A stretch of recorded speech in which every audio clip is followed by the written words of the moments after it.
In today's video, I'll teach you how to log in Comenity credit card.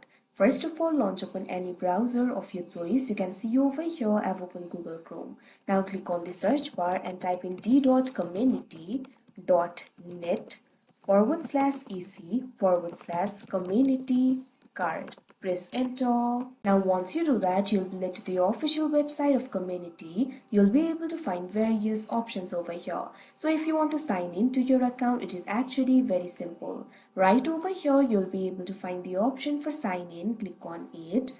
Now you can see over here, you'll be able to sign in to your account. All you have to do is enter your username and password. Click on the field of username and enter the username over here. Make sure to enter the correct username.